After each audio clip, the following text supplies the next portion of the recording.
Vamos a recibir ahora con gran gusto al señor subsecretario de Trabajo y Seguridad Social, Hugo Barreto, con una amplísima trayectoria docente, profesor titular grado 5 en Derecho de Trabajo y Seguridad Social de la Universidad de la República. Hugo, ¿qué tal? ¿Cómo le va? Muy bien, muchas gracias por la invitación. Bienvenido. Gracias. Hablábamos de su rol académico, de su amplia trayectoria. ¿Cuánto hay de académico en la toma de decisiones necesarias en este nuevo mundo del trabajo, Hugo? Bueno, yo le diría mucho, porque así como se transforman los modos de trabajar, tiene que transformarse también o acompañar el conocimiento y la interpretación de esos hechos y las nuevas formas y los nuevos desafíos que hay de regular y de continuar protegiendo el trabajo. Así que es un ida y vuelta. Claro. Esto de un lado la gestión pública en materia de políticas laborales y por el otro lado el mantenimiento de una, no total, pero una cierta actividad a nivel docente y académico en general. Uh-huh. ¿Y lo ideológico cómo influye? Porque seguramente cuando nos remitimos al concepto del mundo del trabajo, tenemos que hablar de un mundo capitalista, del mercado, el capital, del trabajo. ¿Eso también ha cambiado, se ha modificado? Sin duda que el componente ideológico está porque la regulación del trabajo, tal cual la conocemos, es producto de la economía de mercado y producto del modo capitalista de producir. O sea, en la época, en la Edad Media, en el modo de producción, diríamos, corporativo o esclavista o en la servidumbre, no se podía hablar de derecho del trabajo. O sea, el derecho del trabajo es hijo del capitalismo, del modo capitalista de producción. Por lo tanto, del inicio no puede dejar de vincularse la realidad ideológica, política, pero también económica, cultural. O sea, para entender las formas de trabajar y las formas de regulación hay que tener una mirada suficientemente amplia y no circunscribirse exclusivamente a lo jurídico formal, diríamos. Y también con las nuevas modalidades de trabajo se ha hablado de cómo regularizarlas, por ejemplo, con el teletrabajo, el trabajo a través de las aplicaciones móviles. ¿Cómo vieron eso al ingresar al Ministerio de Trabajo? No muy bien, porque en realidad nosotros, el Frente Amplio, había sido crítico de las soluciones que se dieron desde el punto de vista de la mayoría parlamentaria de la administración del gobierno anterior, tanto en lo que hace a la ley de teletrabajo como en lo que hace a la ley de plataformas, de empresas que utilizan plataformas digitales. Fue una norma, como ustedes saben, adoptada unos días antes de que el Parlamento anterior cesara. O sea que nos tocó a nosotros, sin estar de acuerdo con la norma vigente, nos tocó reglamentarla. Hace pocos días se emitió el decreto reglamentario de la ley de trabajo en plataformas. No nos conformó ninguna de las dos normas, en la medida que, diríamos, abre un espacio excesivo al ejercicio de la libertad de las partes en materia contractual, en materia de regulación de las relaciones de trabajo y en el teletrabajo y en las plataformas. Y el teletrabajo y las plataformas, con todo lo moderno y todo el cambio que suponen, mantienen, no obstante, esas relaciones de disparidad, de asimetría en lo que tiene que ver con el poder para negociar en condiciones de igualdad, en condiciones equitativas. Y ninguna de las dos normas del Parlamento anterior, pero que están vigentes y que nosotros nos ocupamos de reglamentar la última de ellas, ninguna de las dos normas, desde nuestro punto de vista, dan cuenta, diríamos, de ese dispoder con que cuenta el trabajador en una relación de trabajo con el dador de trabajo, con el empleador. Uh-huh. ¿Esa fue con la primera alarma que se encontraron cuando asumieron? Bueno, desde el punto de vista normativo, sí. Uh-huh. Desde el punto de vista más amplio de las relaciones laborales, no, porque como ustedes recordarán, también en los días previos a la asunción del nuevo gobierno, se habían producido una serie de situaciones de desempleo, de pérdida de puestos de trabajo. Recordemos nada más y nada menos que el impacto que significó el retiro de la empresa Yasaki, que fue unos días antes, junto con junto con lo que ha sido y todavía es hoy la problemática en algunos sectores como frigoríficos, como industria láctea, donde se asiste en el caso de frigoríficos a un contingente muy importante de personas en seguro de paro, en seguro de desempleo, y en la industria láctea no han cesado, diríamos, los problemas de empresas del sector, algunas de las cuales recientemente clausuró sus actividades, como el caso de Calcar.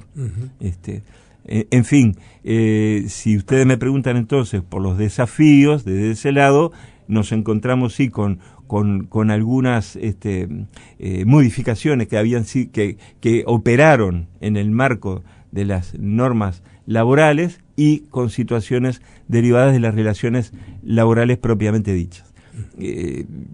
Con todo, en la etapa actual en lo que estamos es en los aprestos ya de la convocatoria de los consejos salarios. Ustedes habrán visto que hace pocos días se produjo la última de las reuniones del Consejo Superior Tripartito, por lo tanto ahora es el momento de la negociación en rama propiamente dicha. Sí, si le parece vamos a detallar un poco más adelante sobre ese aspecto tan importante.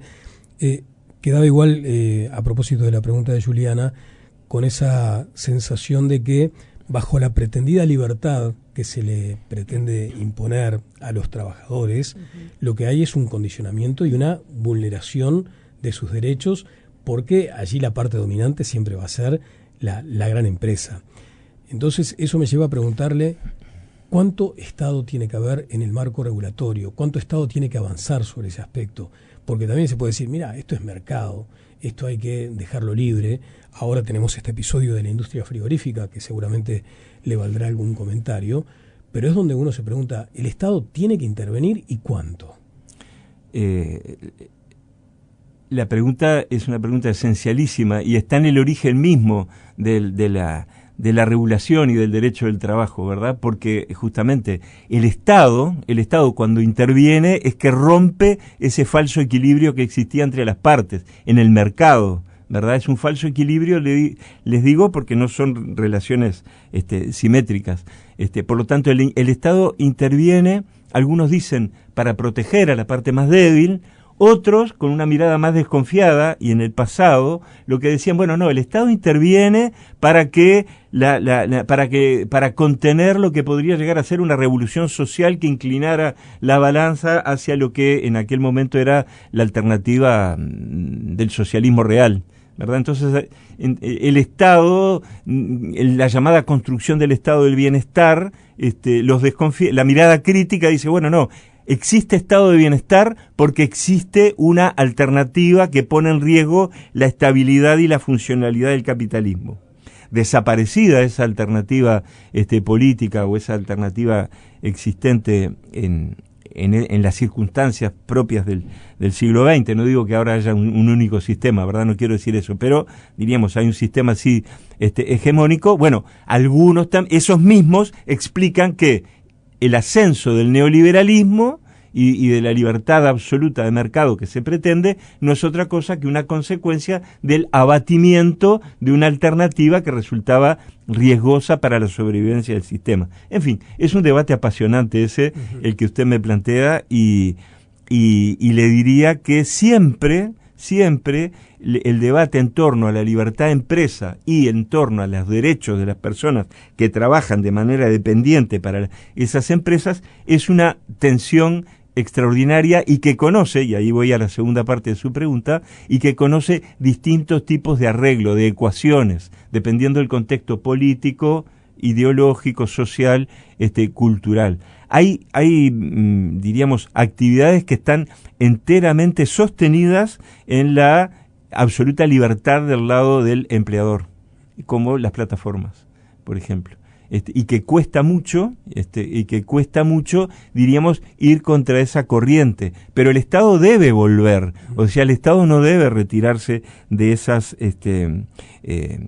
actividades, bajo el pretexto de que, bueno, que hay que dejarlas libres para que crezcan, porque hay que ver cómo crecen, de qué manera, a expensas de qué cosas.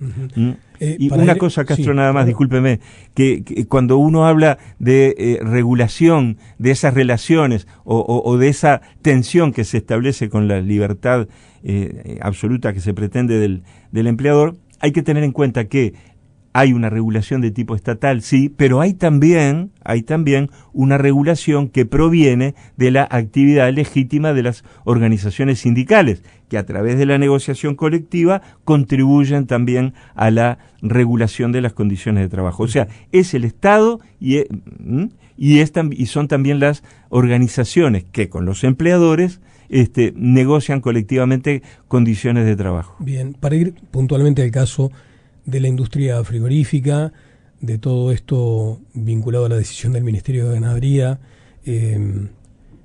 estableciendo una medida que no se le llama prohibición de la exportación de ganado en pie para faena, lo que se pretende detrás es la protección del trabajo.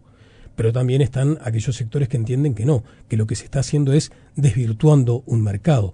¿Por qué usted considera, si así lo considera desde luego, que la medida es atinada? Diríamos, esto es un poco reciente, lo que usted, la medida que usted me plantea, y entiendo perfectamente el fundamento en una industria como la uruguaya que tiene cerca de 1.600 personas en seguro por desempleo. Por lo tanto, puede llegar a tener, y creo que es lo que se pretende, un efecto positivo desde el punto de vista del empleo, esa limitación, diríamoslo así, de la exportación de ganado en pie. Ahora, eso demuestra que el Estado tiene diversos instrumentos para incidir en el mercado. Hay medidas de tipo laboral, hay medidas de tipo administrativo, etcétera, y a cargo de otras dependencias que no son solamente el Ministerio de Trabajo. El trabajo, en ese sentido, es un valor esencial para las personas, para su sostenimiento personal y familiar, y también para el cumplimiento de encontrar una función social de la persona, ¿verdad? Que no sea meramente que no corra al albur de la oferta y la demanda del mercado, porque el mercado deshumaniza desde ese punto de vista, trata al trabajo como un factor más. Por lo tanto, hay una, diríamos, pretensión de, como se dice, de desmercantilizar, de que el trabajo no sea una mercancía más con la que jugar acerca de los costos y la competitividad, etcétera, de la empresa, sino que ocupe el lugar que merece, en tanto el trabajo no está desvinculado de la persona que trabaja. Por lo tanto, mercantilizar el trabajo es mercantilizar la persona. Yo creo que hay algunos conceptos, me parece, de este tipo sobre los que conviene siempre reparar cuando vamos al caso concreto. Uh-huh. En otro sector estamos rondando casi los 50 días, corríjame si estamos mal, de conflictividad en la industria pesquera. ¿Hubo algún avance? La industria pesquera tiene el conflicto en la industria pesquera tiene una característica que puede llegar a extenderse y creo que hay que estar muy previsor a ese respecto. ¿En qué estado estamos actualmente en ese conflicto? Estamos en una situación en que para poder mediar, para poder operar en materia de la solución del conflicto, el Ministerio de Trabajo tiene que reunirse por una parte con los empresarios y por la otra parte con los trabajadores. No hay posibilidad de encontrar instancias de intercambio común, de tripartismo genuino. O sea, está la distancia, diríamoslo así, existente hoy por hoy entre las posiciones de las partes, que no hemos encontrado posibilidad en los últimos tiempos de reunir siquiera en torno a una mesa. Ese es un problema. Ayer Conaprole, o antes de ayer, tomó una medida similar en el sentido de que en tanto hay medidas del sindicato no concurre a una instancia tripartita a la que había sido convocado. Y conocemos algún otro caso en la industria frigorífica de similar tenor. Me parece que ese es un límite que no podemos trasvasar. ¿Y ahí el Ministerio se queda sin herramienta como para poder mediar? No se queda sin herramienta, pero se encuentra, como tú comprenderás, con una gran limitación en la medida que estamos en una habitación con los empresarios y en una distinta o distante de tiempo una reunión de otra para que no se encuentren. Es una situación que no contribuye para nada en la salida del conflicto. Y no es que obstaculice o que limite las herramientas con que cuenta el Ministerio. Nosotros insistimos una y otra vez en aproximar al sector sindical y al sector de los empleadores, pero comprenderán que no es la mejor forma, ¿no? Usted acaba de mencionar dos sectores productivos potentes, importantes, la pesca y la lechería, y escuché al ministro de Ganadería hablar de la eventualidad de nacionalizar. Cuando estas situaciones se vuelven tan complejas, no debería descartarse volver al concepto de una flota nacional de pesca, por ejemplo, ¿no? Y también destinar mucho más atención en recursos al sector lácteo. No digo nacionalizarlo, pero sí de pronto darle mucho más aportes desde el Estado. ¿Eso resolvería algo, esta situación? Es difícil aventurar una respuesta de tipo absoluto, decir, bueno, esta es la gran solución que va a eliminar. Si ustedes si vamos otra vez a lo que son las relaciones laborales al interior de la economía que nos rige, el conflicto está siempre presente. Claro. Claro, el problema es que cuando el conflicto llega a una cierta intensidad, como en este caso, imaginen ustedes que el año pasado, durante 7 meses, no hubo pesca, no hubo una situación similar a la actual, y acá vamos casi ya por los 2 meses en plena zafra. Claro. Por lo tanto, en los hechos se da una imposibilidad de la producción. Si ustedes me preguntan acerca de si sería una solución la nacionalización, yo no les puedo dar una respuesta concluyente, porque depende también de qué estamos hablando cuando hablamos de nacionalizar. Sí. Hay muchas formas y muchos arreglos distintos de cómo el Estado podría participar en esos casos. Hay una experiencia histórica en el Uruguay, claro, en la SOIP, pero no creo que ese sea tampoco el modo de resolverlo. Ese modelo habrá que ver de qué estamos hablando cuando hablamos de nacionalizar el sector. Pero reitero, las relaciones laborales son relaciones conflictivas. El punto es que no debe perderse, diríamos, de vista los instrumentos con los que contamos para superar los conflictos. Y en estos momentos nos encontramos con dificultades, siquiera para reunir las partes en torno a una misma mesa. Claro. Bueno, venció la ronda actual del Consejo, se abre una nueva ronda salarial. Ahí es como cuando llegamos a fin de año, todos tenemos muchas expectativas de que todo cambie a partir del 1 de enero, y allí tenemos nuestros propósitos, ideas, sueños, ilusiones, promesas. Y después la realidad implica otra cosa, ¿no? ¿Cuáles son efectivamente sus expectativas en una ronda que va a ser compleja, donde habrá que incorporar algo de modernidad y donde habrá que cambiar algunas reglas? ¿Cuáles son aquellas que usted entiende deben cambiarse sí o sí en este periodo?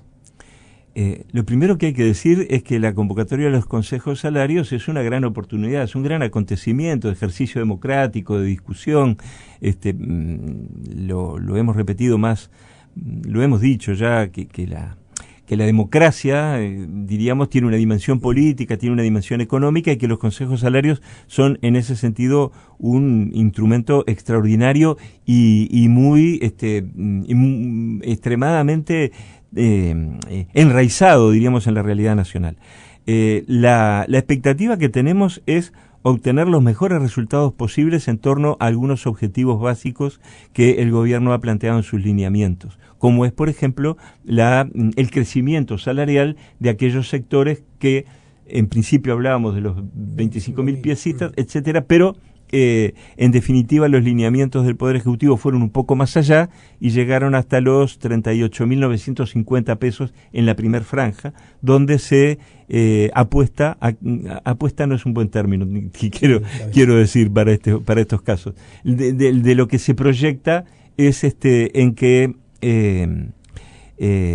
haya allí un crecimiento del 4.2%, etcétera, del salario en esa primera franja, un crecimiento menor en la segunda franja y una situación de paridad entre la inflación prevista y el incremento salarial en la tercera franja.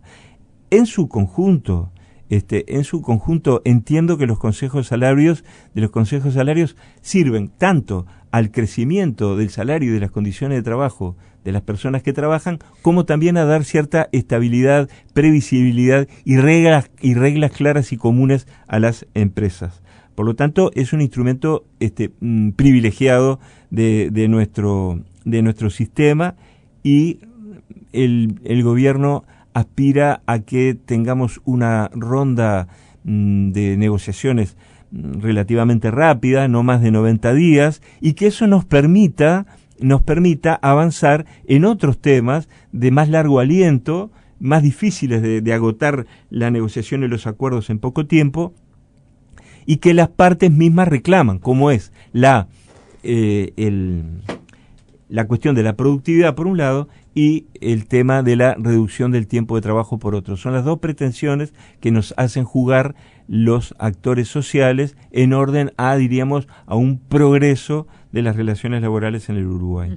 ¿Va a estar sobre la mesa este debate de la reducción de la jornada laboral? La reducción de la jornada laboral y la productividad van a estar, pero no a cargo de los consejos de salarios. Hemos sido bastante se generó un cierto intercambio en el Consejo Superior Tripartito, porque los trabajadores el PIT-CNT pretendía que la reducción del tiempo de trabajo fuera parte de los lineamientos de la negociación en la rama de actividad y la posición en las respectivas ramas de actividad.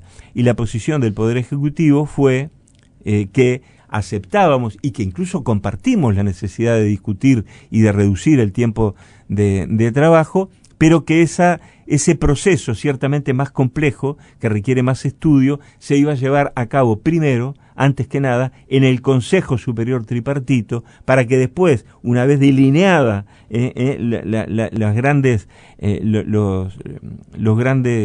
las características del diseño de la reducción del tiempo de trabajo, recién allí fuera a la negociación en las distintas ramas de actividad que integran el Consejo de Salarios. Pero eso no va a ocurrir en la presente ronda.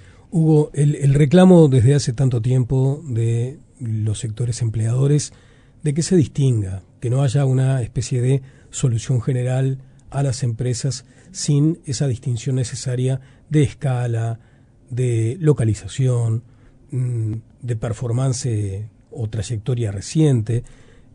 ¿Cómo debe resolverse eso para que no sigamos debatiendo sobre lo mismo tanto tiempo, ¿no? Sí, es cierto lo que usted dice. En los lineamientos del Poder Ejecutivo, en los lineamientos no salariales del Poder Ejecutivo, se establece un ítem que tiene que ver con contemplar la heterogeneidad de las empresas. Y hay otro ítem referido a la facilitación de alguna medida de los procesos tendientes a los descuelgues de aquellas empresas que no puedan cumplir con los aumentos determinados por la rama de actividad. ¿Y allí cuál va a ser la clave? Allí la clave va a ser la propia negociación en la rama de actividad, porque no podemos establecer un criterio común fuera del criterio de decir que se van a contemplar las heterogeneidades de las empresas y de los sectores. Por lo tanto, en cada sector habrá que ver si ese sector es afectado, por ejemplo, porque está en la frontera con Argentina, en la frontera con Brasil, o que presenta, por ejemplo, un índice, se me ocurre, de desempleo superior a la media. Ayer se dio a conocer de parte del Instituto Nacional de Estadística mediciones a ese respecto, y hay algunos departamentos que están, diríamos, muy por encima de la media. Bueno, probablemente la negociación en Consejo de Salarios pudiera llegar a dar cuenta de esas realidades, de desequilibrios en materia comercial de las empresas, o de situaciones de extremo desempleo superior largamente a la media del país. La propia estructura de la negociación colectiva, pese a que es por rama, y uno a priori puede decir, bueno, esto por rama homogeneiza situaciones distintas, bueno, pero también es posible, históricamente así ha sido, que al interior de la negociación de la rama se pueda discutir a través de unidades de negociación más pequeñas que den cuenta de las dificultades que puedan tener los sectores de actividad por diversas razones que acabo de mencionar. El mundo del trabajo es, como usted dice, esencialmente el conflicto, ¿no? El conflicto de intereses entre empleadores y trabajadores, en fin. Allí lo que se ha advertido de su parte es la necesidad de revisar lo que quedó establecido en la LUC y darle más amplitud a las posibilidades laborales de la protesta. ¿Va a seguir en esa línea, considerando, por ejemplo, una larga polémica que se da sobre la ocupación como la extensión del derecho de huelga? ¿El gobierno actual va a modificar eso? ¿Se empeña en articular algún cambio en ese sentido? Esa normativa que usted dice, la de ley de urgente consideración, y fundamentalmente el decreto 281, que es el que reglamenta y el que hace un uso extremadamente permisivo de las desocupaciones, desatendiendo los procesos previos de conciliación y demás. Bueno, esa normativa, el Frente Amplio ha sido crítico, no votó la ley de urgente consideración en ese aspecto, ese artículo en particular que usted dice. Hemos sido críticos de esa norma de la ley de urgente consideración, y más hemos sido críticos todavía del decreto 281, que desde nuestro punto de vista, en contradicción con la ley de urgente consideración, hace un ejercicio extremadamente facilitador de las desocupaciones que ocurrieron de manera inmediata en el ejercicio del gobierno anterior, sin dar espacio suficiente en muchos casos a la conciliación. Fue motivo de debate público el hecho de que en el Ministerio de Trabajo contábamos con algunos puntos de vista de cómo debería procesarse una modificación de este decreto, no para promover las ocupaciones, desde luego, pero sí para contemplar que las partes tengan suficiente tiempo para negociar y conciliar ese eventual conflicto antes de proceder a la desocupación con la fuerza pública. ¿Y qué se va a hacer entonces? Al momento no hay una definición a ese respecto. Lo que hubo, y que reitero motivó ese intercambio a nivel de la opinión pública, fueron algunas directivas, algún diseño de una alternativa a ese decreto, pero que hasta el momento no se ha materializado, y seguimos aplicando las normas que nos vienen dadas desde la administración anterior, aun cuando no compartimos en su momento su alcance. Uh-huh. Nos estamos quedando sin tiempo. Ya en el cierre me gustaría consultarle sobre el diálogo social. Desde la oposición solamente Cabildo Abierto va a estar participando en esta convocatoria del gobierno. ¿Cómo lo ven ustedes desde el Ministerio? Me pareció un profundo horror quizá también, pero error, quise decir, de los partidos de la Blanco, el Partido Nacional y el Partido Colorado, básicamente, de no participar y el Independiente, con la referencia de Mieres como ex ministro de Trabajo. Claro, además, de no participar, no solamente porque el partido de gobierno, el Frente Amplio, sí participó del diálogo social anterior, que tuvo como producto una ley que tampoco nos conformó en su integridad, y esas son las reglas, ¿verdad? Esas son las reglas de juego. Se participa en el diálogo no con la perspectiva de ganar el 100% de lo que uno pretende, sino que se participa del diálogo para alcanzar los mayores grados posibles de consensos. Pero además hay un elemento más en el minuto que me queda quizás. Además hay un elemento muy importante, y es constatar que la seguridad social en el Uruguay es un largo proceso de construcción tiene una larga evolución en el cual participaron todos los partidos. Participó desde luego el Partido Colorado y el vallismo en su momento con las primeras normas de seguridad social. Participó el Partido Nacional en sus distintas corrientes, no solamente durante el gobierno de 1958 en adelante, sino con proyectos que habían presentado, como el proyecto Carnelli, durante el año 1919. Participaron corrientes minoritarias, el Partido Socialista. No hay que olvidar que la ley de Consejo de Salarios tiene un capítulo entero sobre asignaciones familiares, que estuvo a cargo o que fue iniciativa de diputados socialcristianos, como Tomás Brena y Dardo Regules. En fin, hay una construcción histórica en el Uruguay que atraviesa todos los partidos políticos. Entonces, de esta manera se entiende menos, dada esa trayectoria, dada esa tradición de construcción colectiva y común, donde no estuvieron ausentes tampoco la participación de los actores sociales, ¿verdad? Hay cajas, como todos sabemos, como si se les llama, que están cogestionadas por representantes de los trabajadores, por representantes de los profesionales. O sea, la seguridad social en el Uruguay tiene esa característica. Y entiendo que la negativa de los partidos de oposición, salvo Cabildo Abierto, digamos, la negativa contradice esa tradición. Sí, lo que sucede también es que el argumento que se utiliza es... si nosotros avanzamos otra vez en esta discusión, estamos traicionando aquella voluntad manifestada por la gente, por el soberano, en un plebiscito que dijo, este tema quedó laudado. Uh-huh. Pero el planteo que hace, ustedes habrán advertido que el planteo que hace el gobierno no se reduce de ningún modo a eventuales correctivos a la ley de seguridad social tal cual fue aprobada, sino que tiene un enfoque mucho más amplio, que va en la dirección de la protección social, ¿verdad? Que es un estadio distinto de la mera seguridad social. La seguridad social está vinculada más bien al mundo del trabajo, está históricamente vinculada al sistema de jubilaciones y pensiones, pese a que no es solo eso. Pero la protección social atiende a un fenómeno mucho más reciente y mucho más crudo en nuestro país, que tiene que ver con la exclusión, con la problemática de la pobreza infantil, con las incapacidades, en fin, allí hay un panorama mucho más amplio que creo que no se percibe con claridad desde el lado de los partidos de la oposición. Bien, sí, de todos modos el Poder Ejecutivo ya ha anunciado que va a hacer un nuevo intento como para integrar, ¿no? Claro, a los partidos de la oposición. Nada hay definitivo. Totalmente. Hugo Barreto, muy amable, muchas gracias. Gracias a ustedes.